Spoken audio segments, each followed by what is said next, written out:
লোকসভা ভোটে ঢাকায় কাঠি পড়ে গেছে, আর তার মধ্যেই রাজ্যে শিক্ষক নিয়োগ দুর্নীতি, কয়লা বাজার, গরু পাচার, পুরসভার নিয়োগ দুর্নীতি, তার সাথে সাথে রেশন দুর্নীতিকাণ্ড, একেবারে হুলস্থুল রাজ্য রাজনীতি। এই দুর্নীতিতে গ্রেপ্তার হয়ে জেলে আছেন একের পর এক হেভিওয়েট প্রভাবশালী নেতা মন্ত্রী বিধায়করা। আরও একাধিক নেতা মন্ত্রী বিধায়ক এই মুহূর্তে ইডি নজরে, সিবিআই নজরে। তার মধ্যেই শুধুমাত্র ইডি সিবিআই নয়, আয়কর দপ্তর একাধিকবার বিভিন্ন তৃণমূল নেতা মন্ত্রীর বাড়িতে ঝেপে তল্লাশি চালিয়েছে এবং সেই তল্লাশিতে উদ্ধার হয়েছে একাধিক নথি, কোটি কোটি টাকা।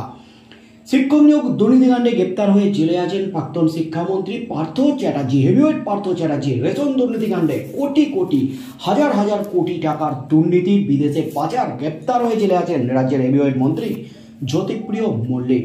এছাড়াও মানিক ভট্টাচার্য, এছাড়াও একাধিক শিক্ষাকর্তা বিভিন্ন দুর্নীতিকাণ্ডে জেলে আছেন। গরু পাচার মামলায় গ্রেপ্তার হয়ে জেলে আছেন অনুব্রত মণ্ডল। তার মধ্যেই কিন্তু রাজ্যের বিভিন্ন দুর্নীতি ইস্যুতে একেবারে জেরবার রাজ্য রাজনীতি, আর তার মধ্যেই বেআইনি বহুতল নিয়ে কিন্তু তোলপাড় চলছে গোটা রাজ্য রাজনীতিতে। কারণ গার্ডেন রিচ কাণ্ডে হুলস্থুল পড়ে গেছে গোটা রাজ্যে।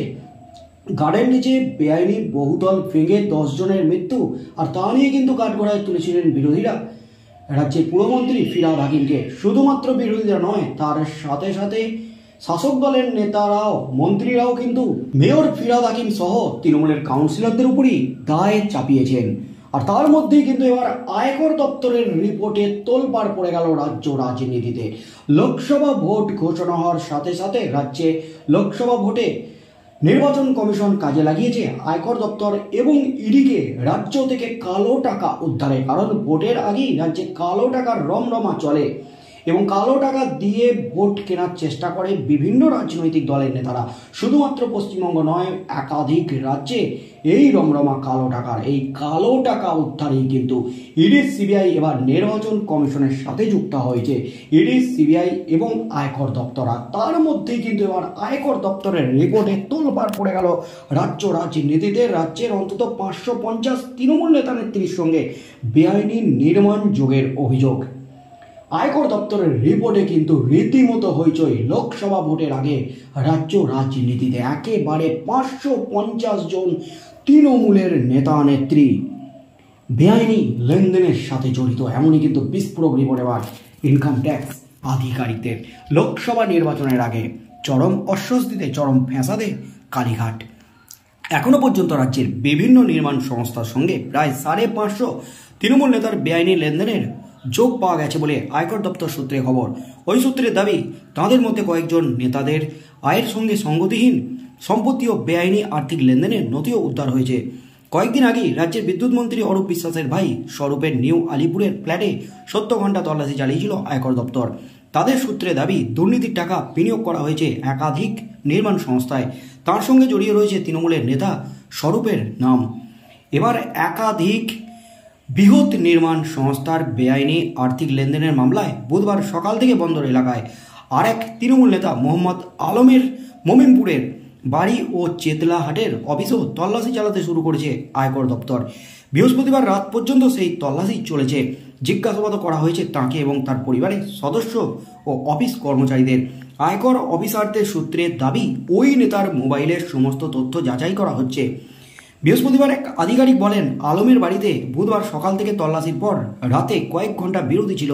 ফের শুরু হওয়া তল্লাশিতে বৃহস্পতিবার রাত পর্যন্ত চালানো হতে পারে। প্রয়োজনে আজও কিন্তু তল্লাশি চালানো হচ্ছে, এমনই কিন্তু খবর উঠে আসছে। এদিন আলমের সঙ্গে ফোনে যোগাযোগ করা হলে তিনি ফোন ধরেননি, SMS-এরও জবাব দেননি। তার মধ্যেই কিন্তু এবার আয়কর দপ্তরের বিস্ফোরক রিপোর্টে তোলপাড় পড়ে গেল রাজ্য রাজনীতিতে। রাজ্যের অন্তত 550 জন তৃণমূলের নেতা নেত্রী বেআইনি লেনদেনের সাথে জড়িত। নির্মাণ যোগ, বেআইনি নির্মাণ কাণ্ডে কিন্তু একেবারে তোলপাড় রাজ্য রাজনীতি। কলকাতা হাইকোর্টে একাধিক মামলা চলছে। বিচারপতি অভিজিৎ গঙ্গোপাধ্যায়, তার সাথে সাথে বিচারপতি অমৃতা সিনহা, প্রধান বিচারপতি TS শিবজ্ঞানম একাধিক বিস্ফোরক নির্দেশ দিয়েছেন। বেআইনি নির্মাণ ভেঙে ফেলার নির্দেশ, তার সাথে সাথে প্রমোটারের 1 কোটি টাকা জরিমানা করেছেন বিচারপতি অমৃতা সিনহা। আর এবার কিন্তু লোকসভা ভোটের আগে পুরোপুরি ঢোল ফেটে গেল রাজ্যে। 550 জন নেতা নেত্রী মন্ত্রীরা জড়িত বেআইনি নির্মাণের সঙ্গে। তৃণমূলের নেতা নেত্রীদের নাম জড়ালো এবার বেআইনি নির্মাণ ক্ষেত্রে। তাতেই কিন্তু লোকসভা ভোটের আগে হুলস্থুল একেবারে রাজ্য রাজনীতি। এমনিতেই শেখ শাহজাহান কাণ্ডে তোলপাড় চলছে গোটা রাজ্যে। সন্দেশখালীর বাদশা শেখ শাহজাহান রেশন দুর্নীতিকাণ্ডের অন্যতম মাস্টার মাইন্ড, যার হাত দিয়ে কোটি কোটি টাকা পাচার করেছেন জ্যোতিপ্রিয় মল্লিক। জ্যোতিপ্রিয় মল্লিকের টাকার খনি শেখ শাহজাহান, কারণ জ্যোতিপ্রিয় মল্লিকের চিঠির সূত্র ধরে শাহজাহানের নাম উঠে আসে। জ্যোতিপ্রিয় মল্লিক তার কন্যাকে চিঠি লেখেন টাকার প্রয়োজন হলে শেখ শাহজাহান এবং ডাকু শঙ্করকে চাইতে। শেখ শাহজাহানের বাড়িতে ইডি যেতেই কিন্তু তোলপাড় পড়ে যায়। ইডির উপর হামলা চালায় শাহজাহান বাহিনী। আর তার মধ্যেই কিন্তু এবার বেআইনি নির্মাণ ক্ষেত্রে, বেআইনি লেনদেনের ক্ষেত্রে এবার একেবারে 550 জন, 550 জন তৃণমূল নেতা নেত্রীর নাম জড়ালো। এবার আয়কর দপ্তর, ইডি, সিবিআই কি পদক্ষেপ নেয় এই সমস্ত নেতা নেত্রীর বিরুদ্ধে? কারণ লোকসভা নির্বাচনের আগে নির্বাচন কমিশন ইডিকে এবং আয়কর দপ্তরকে জুড়ে দিয়েছে এই নির্বাচনের সাথে, লোকসভা নির্বাচনের সাথে। রাজ্যে একাধিক জায়গায় তল্লাশি চালিয়ে উদ্ধার হয়েছে কোটি কোটি টাকা। সমস্ত জিনিসপত্র বাজেয়াপ্ত নিয়ে কিন্তু কোটি কোটি টাকা উদ্ধার হয়েছে। একাধিক তথ্য, একাধিক নথি উদ্ধার হয়েছে। আর তার মধ্যেই কিন্তু এবার বেআইনি লেনদেনের ক্ষেত্রে নাম জড়ালো শয়ে শয়ে তৃণমূল নেতাকর্মীর। তাতেই কিন্তু একেবারে তোলপাড় রাজ্য রাজনীতি। এবার আয়কর দপ্তর, ইডি কি পদক্ষেপ নেয়, নির্বাচন কমিশন কি নির্দেশ দেন, লোকসভা ভোটের আগে কি হতে চলেছে রাজ্য রাজনীতিতে, সেদিকেই চোখ থাকবে গোটা রাজ্যের।